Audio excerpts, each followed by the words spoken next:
তীব্র হচ্ছে জ্বালানি তেলের সংকট, পাম্পের দীর্ঘ লাইন, মজুত প্রতিরোধে ডিপোতে বিজিবি মোতায়েন, সিন্ডিকেটকে দোষছেন মন্ত্রী।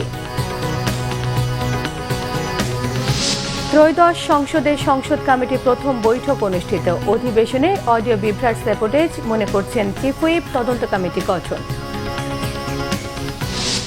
আবারও পরিবর্তন হচ্ছে পুলিশের পোশাক, দলীয় প্রভাব মুক্ত রাখা হবে, পুলিশকে কোনো বিশেষ গোষ্ঠীর লাঠিয়াল বানাতে চায় না বলেছেন স্বরাষ্ট্রমন্ত্রী। দেখছিলেন ক্রাউন সিমেন্ট সংবাদ শিরোনাম, এবারে পুরো সংবাদ। জ্বালানি তেল সংগ্রহে ভোগান্তি কমছে না, শনিবারও লম্বা লাইন দেখা গেছে রাজধানী পেট্রোল পাম্পগুলোতে। তেল না থাকায় ভোর থেকে পাম্পের সামনে লাইনে দাঁড়িয়েছেন অনেকেই। পাম্প সংশ্লিষ্টরা বলছেন, ডিপো থেকে কোটা পদ্ধতিতে তেল সরবরাহ করায় গ্রাহকদের চাহিদা মিটছে না। এদিকে নিরবিচ্ছিন্ন জ্বালানি তেল সরবরাহে দেশের 19টি ডিপোতে বিজিবি মোতায়েন করা হয়েছে। রিপোর্ট করছেন নাবিল জাহাঙ্গীর। রাজধানীর পাম্পগুলোর সামনে তেল সংগ্রহে লম্বা লাইন এখন প্রতিদিনের চিত্র। যুক্তরাষ্ট্র ইরান যুদ্ধের ফলে বিশ্বব্যাপী সৃষ্ট তেল সংকট ভোগাচ্ছে বাংলাদেশকেও। বিজয় সরণির ট্রাস্ট ফিলিং স্টেশনের সামনে এই লাইন শুরু হয়েছে ভোর থেকে। তেল না থাকায় বিক্রি বন্ধ রেখেছে কর্তৃপক্ষ। এখানে সকাল 7:30 থেকে এখন পর্যন্ত আসি, 3-4 ঘন্টার উপরে এলো। ওনারা বলতেছে যে 2টার দিকে দিবে, এখন আসলে 2টার দিকে দিবে না 3টার দিকে দিবে এটা বলা যাচ্ছে না। আমি সকাল 6:30 থেকে এখানে এসেছি, সকাল 8টার মধ্যে অ্যাটেন্ডেন্স দিয়েছি অফিসের জন্য। বাইক এখানে রেখে তালা মেরে তারপরে গেছি অ্যাটেন্ডেন্স দিতে বাড্ডাতে। আমি একটা জেনারেল ম্যানেজারে জব করি, আমার অর্ডারের জন্য বিভিন্ন হাউসে বাইং হাউসে যাইতে হয়, বাইরের সঙ্গে কথা বলতে হয়, আমি যাইতে পারি নাই। পাম্প সংশ্লিষ্টরা বলছেন, ডিপো থেকে পাম্প প্রতি নির্দিষ্ট পরিমাণ তেল সরবরাহ করায় গ্রাহকদের ভোগান্তিতে পড়তে হচ্ছে। কোটা সিস্টেম করে ফেলছে, আমাদেরকে যতটুকু বরাদ্দ দেয় ততটুকু আমরা নিয়ে আসি, এর বেশি আমাদেরকে দিতে যাচ্ছে না। আমাদের কোনো রেশনিং সিস্টেম, আমরা গ্রাহকরে পর্যাপ্ত পরিমাণে গাড়ি ফুল করে আমরা দিচ্ছি। যেসব পাম্পে তেল আছে সেখানেও দেখা গেছে লম্বা লাইন। জ্বালানি তেল কিনতে অপেক্ষা করতে হচ্ছে ঘন্টার পর ঘন্টা। তেলের সংকট নাই, সংকটটা হলো আমাদের মনের সংকট। আমি আজ 600 টাকা তেল পেয়েছি, আমি কেন সেকেন্ডটা ফেরত দেওয়ার দাঁড়ালাম এখানে ট্যাঙ্কের ভরার জন্য? আরেকজনকে সুযোগ করে দিই, আমরা আসলে সুযোগ তৈরি করতে দিচ্ছি না, এটা হলো আমাদের মেন সমস্যা। আমি এর আগে প্রায় 5-6টা পাম্পে গেছি, একটা পাম্পে তেল পাই নাই। আর এখানে এসে দেখতেছি আপনার এই পাম্পে তেল আছে, কিন্তু এখন ওরকমভাবে অনেক বড় সিরিয়াল দেখতেছি আর কি। এদিকে জ্বালানি তেলের নিরাপত্তা ও নিরবচ্ছিন্ন সরবরাহ নিশ্চিতে বেশ কিছু ডিপোতে বিজিবি মোতায়েনের সিদ্ধান্ত নিয়েছে সরকার। নাবিল জাহাঙ্গীর, বাংলা ভিশন, ঢাকা। ডিপোগুলো থেকে তেল সরবরাহে অনিয়ম এবং পাম্প মালিকদের সিন্ডিকেটের কারণে কৃত্রিম সংকট দেখা দিয়েছে বলে জানিয়েছেন বিদ্যুৎ ও জ্বালানি মন্ত্রী ইকবাল হাসান মাহমুদ। দেশের সকল পাম্পে ট্যাগ অফিসার নিয়োগের সিদ্ধান্ত নিয়েছে সরকার। সিরাজগঞ্জ, বাঘাবাড়ির তেল ডিপো সহ বিভিন্ন পাম্পে শুক্রবার রাতভর অভিযানকালে তিনি এসব কথা জানান। ডিপোগুলোতে অভিযান এবং পরিদর্শন শেষে ডিপোর কর্মকর্তাদের নিয়ম মেনে তেল সরবরাহের নির্দেশনা দিয়েছেন মন্ত্রী। বলেন, অভিযান অব্যাহত থাকবে, খুব দ্রুত পরিস্থিতি স্বাভাবিক হবে বলেও জানিয়েছেন মন্ত্রী। অভিযানে উপস্থিত ছিলেন জেলা প্রশাসক মোহাম্মদ আমিনুল ইসলাম, ডিডিএলজি মোহাম্মদ কামরুল ইসলাম সহ ঊর্ধ্বতন কর্মকর্তারা। এই ডিপো থেকে তেলও বেরিয়ে যাচ্ছে, তেল বেরিয়ে যাওয়ার পরে তাও আমরা দেখছি যে হাহাকার, যে দেশে তেল নাই।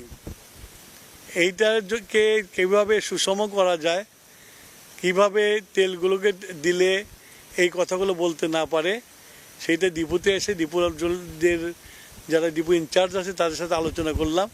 আলোচনা করে তাদেরকে নির্দেশনা দিলাম যেন প্রত্যেকটা পাম্পে তেল যায় এবং সেই তেল যেন প্রত্যেকটা পাম্পে ঠিক মতো তেল যাবে। সেই জন্য আমার রাত করে এখানে আসা আর দেখা যে এই ডিপোতে সিন্ডিকেট কি কাজ করছে না কিনা সেটা দেখা। চোরাচালানি বন্ধ করা, চোরা কারবারি বন্ধ করার জন্য আমি আসছি। ত্রয়োদশ জাতীয় সংসদের কার্যক্রমকে গতিশীল করতে জাতীয় সংসদ কমিটির প্রথম বৈঠক অনুষ্ঠিত হয়েছে। শনিবার সকালে জাতীয় সংসদ সচিবালয়ের ক্যাবিনেট কক্ষে এই বৈঠক অনুষ্ঠিত হয়। এতে সভাপতিত্ব করেন চিফ হুইপ নুরুল ইসলাম মনি। উপস্থিত ছিলেন বিরোধী দলীয় উপনেতা ডাক্তার আব্দুল্লাহ তাহের সহ কমিটির 11 জন সদস্য। বৈঠক শেষে চিফ হুইপ জানান, সংসদ অধিবেশনে অডিও বিভ্রাটকে স্যাবোটেজ মনে করে সংসদীয় কমিটি। কারণ অনুসন্ধানে তদন্ত কমিটি গঠন করা হয়েছে। 3 এপ্রিলের মধ্যে তদন্ত কমিটিকে প্রতিবেদন দাখিল করতে হবে। হবে। সংসদ ভবনের সরকার দলীয় সভাকক্ষে এই বৈঠক হবে। বিএনপি সংসদীয় দলের সভায় অন্তর্বর্তী সরকারের সময় জারি করা 133টি অধ্যাদেশের বিষয়ে আলোচনা হতে পারে। এসব অধ্যাদেশের বিষয়ে আগামী 2 এপ্রিলের মধ্যে জাতীয় সংসদের বিশেষ কমিটির প্রতিবেদন দেওয়ার কথা আছে। রবিবার থেকে ত্রয়োদশ জাতীয় সংসদের বৈঠক শুরু হবে। সংসদের এই অধিবেশন চলবে আগামী 30 এপ্রিল পর্যন্ত। তিনি ইন্তেকাল করেছেন। আগামী আমরা তো এখন গণতন্ত্রে পা দিয়েছি, গণতন্ত্রের বিকাশ ঘটাতে চাই, আর আপনাদের সহযোগিতা চাই এই জন্য পার্লামেন্টের জন্য রিয়েল কার্যকরী হয়, পার্লামেন্টের জন্য রিয়েলি প্রাণবন্ত হয় এবং দেশের সকল সমস্যা যেন পার্লামেন্টে আসে এবং সমাধানও যেন এখান থেকে হয়। 133টা যে অধ্যাদেশ, এটা নিয়ে তো অর্ডিন্যান্স কমিটির মিটিং হয়েছে। হ্যাঁ, এগুলো হয়তো বিল পাস হবে, এই সমস্ত বিষয়গুলো নিয়ে সাধারণত আলোচনা হয়। এই আর কি সংসদ নেতা এবং আমাদের যারা সিনিয়র পার্লামেন্ট সদস্য আছে একটা হয়তো দিক নির্দেশনা দেবে যে পার্লামেন্ট কোন পদ্ধতিতে হয়তো পরিচালিত হবে, এই বিষয়গুলো নিয়ে আলোচনা হয়। দর্শক, এই মুহূর্তে সংসদ ভবনে রয়েছেন আমাদের বিশেষ প্রতিনিধি আহমেদ সরোয়ার। সরাসরি কথা বলছি তার সঙ্গে। সরোয়ার, সরকারি দলের সংসদীয় কমিটির বৈঠক কখন শুরু হতে পারে, বিস্তারিত জানাবেন। আপনি জানেন যে উদ্বোধনী অধিবেশনে মুলতবি করা হয়েছিল, এটি 29 তারিখ অর্থাৎ আগামীকাল বিকাল 3টায় আবার অধিবেশন শুরু হবে এবং সেই অধিবেশনকে সামনে রেখেই, সেই মুলতবি অধিবেশনকে সামনে রেখেই আসলে আজকে সংসদীয় দলের সভা আহ্বান করা হয়েছে। সংসদীয় বিএনপি সরকারি দলের সংসদীয় দলের নেতা প্রধানমন্ত্রী এবং বিএনপি চেয়ারপারসন তারেক রহমানের নেতৃত্বে এই সভা শুরু হয়েছে আমরা যতটুকু জানতে পেরেছি। এবং এখানে আসলে ভিতরে ঢুকতে পারলে বোঝা যেত, কিন্তু এখানকার আশেপাশের যেই সিনারিও তাতে মনে হচ্ছে যে সবাই ঢুকে গেছে। তো যত সময়ে শুরু হবে, কারণ এখান থেকে এই সংসদীয় দলের সভা শেষ করে আবার প্রধানমন্ত্রী নয়াপল্টনে তার দলীয় কার্যালয়ে যাবেন। তো আমাদেরকে এর আগে আমরা যতটুকু জানতে পেরেছি যে কালকের অধিবেশনকে সামনে রেখে আসলে মূলত আজকে সংসদ সদস্যদেরকে ব্রিফ করা হবে বিএনপির অবস্থান কি হবে। আপনি জানেন যে 133টি অধ্যাদেশ জারি করা হয়েছিল অন্তর্বর্তী সরকারের সময়, সেগুলো বিশেষ কমিটিতে পাঠানো হয়েছে সেই অধ্যাদেশগুলোকে আইন আকারে পরিণত করার বিষয়ে, এবং কোন বিষয় অধ্যাদেশগুলো আইন হবে আর কোন কোন অধ্যাদেশগুলো বাতিল হয়ে যেতে পারে, এই বিষয়গুলো বিশেষ কমিটি পর্যালোচনা করে কালকে তারা সংসদে উপস্থাপন করবে। সম্ভবত এই বিষয়গুলো নিয়েও আজকে সংসদীয় দলের সভায় আলোচনা করা হবে এবং বিরোধী দলের যেই স্ট্র্যাটেজি তার বিরুদ্ধে তার প্রতিপক্ষ হিসাবে সরকারি দলের সেটাও আজকে সংসদ সদস্যদের মাঝে ব্রিফ করা হবে বলে আমরা জানতে পেরেছি। অর্থাৎ আগামীকালকের যে অধিবেশন শুরু হবে সেই অধিবেশনকে সামনে রেখে বিএনপির অবস্থান কি হবে এবং চালানো হবে সেই বিষয়গুলো নিয়ে করা হবে।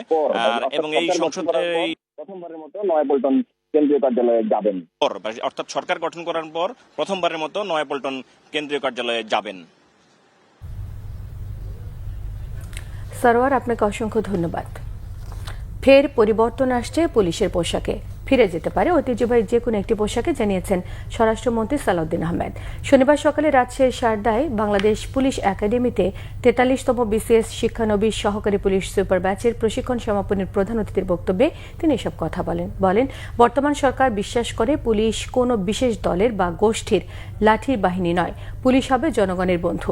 পুলিশ বাহিনীকে দলীয় প্রভাবমুক্ত করে একটি আধুনিক সেবাধর্মী এবং মানবিক সংস্থা রূপান্তর করাই সরকারের মূল লক্ষ্য। এর মধ্যে জনবল বৃদ্ধি সহ নানাবিধ উদ্যোগ গ্রহণ করা হয়েছে।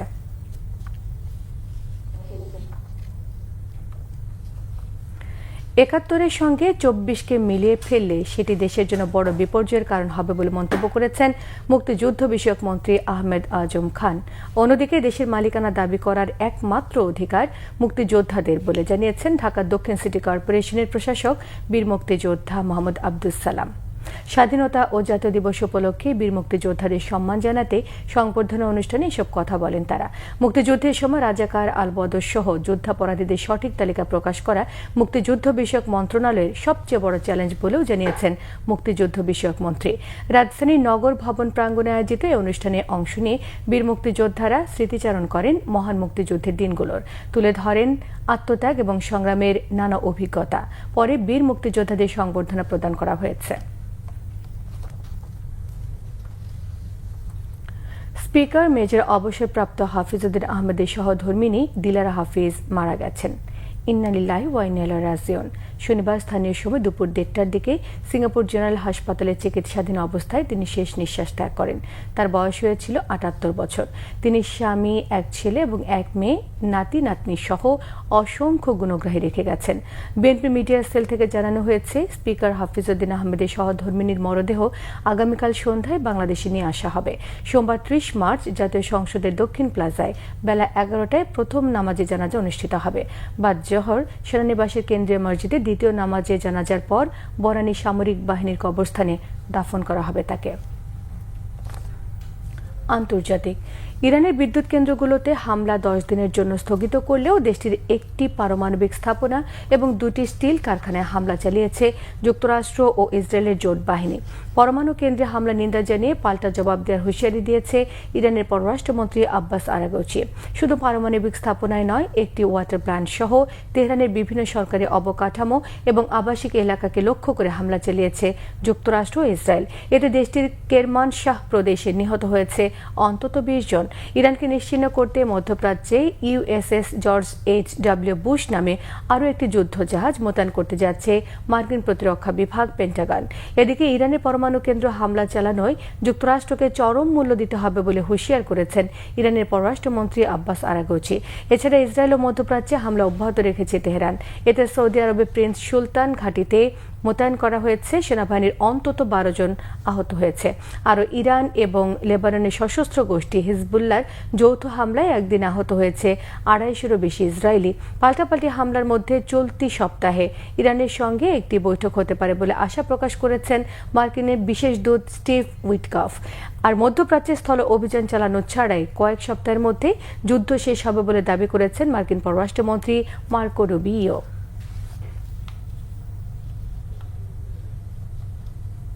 খেলার খবর, ফিফা র্যাঙ্কিং কিংয়ে 115 নম্বরের দেশ মৌরিতানিয়া সেই দলের বিপক্ষে বিশ্বকাপ প্রস্তুতি ম্যাচে 2-1 গোলে জিতেছে আর্জেন্টিনা।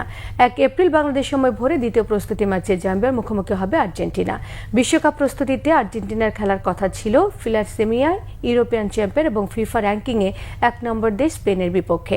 মধ্যপ্রাচ্য যুদ্ধের কারণে ম্যাচটি বাতিল হওয়ায় গুয়াতেমালার বিপক্ষে খেলার তারিখ নির্ধারিত হয়েছিল মেসিদের, কিন্তু সেই ম্যাচটিও বাতিল হয়ে যায়। ফলে আফ্রিকান দেশ মৌরিটানিয়ার বিপক্ষে খেলেছে ফিফা র্যাঙ্কিংয়ে 3 নম্বর দেশটি। বুয়েন্স আয়ার্সে 112 ধাপ পিছিয়ে থাকা মৌরিটানিয়ার বিপক্ষে হালকা মেজাজেই খেলেছে বর্তমান বিশ্বকাপ চ্যাম্পিয়নরা।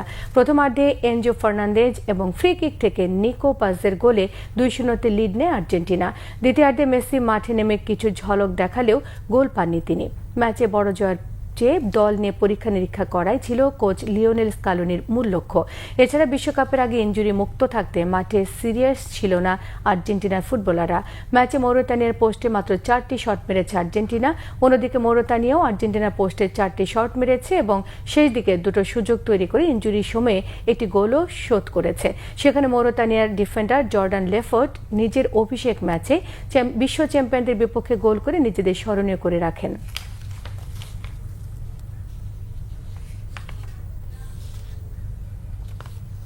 এই ছিল এখনকার মতো। পরের সংবাদ সন্ধ্যে 6টায়। 5টায় রয়েছে নিউজ টপ 10 দেখার আমন্ত্রণ রইল। এছাড়া বাংলাভিশন সংবাদ ও সংবাদ সংশ্লিষ্ট অনুষ্ঠান দেখতে ভিজিট করুন www.bbnews24.com, facebook.com/বাংলাভিশন নিউজ সাবস্ক্রাইব করুন, youtube.com/বাংলাভিশন নিউজের সঙ্গে থাকা সবাইকে ধন্যবাদ।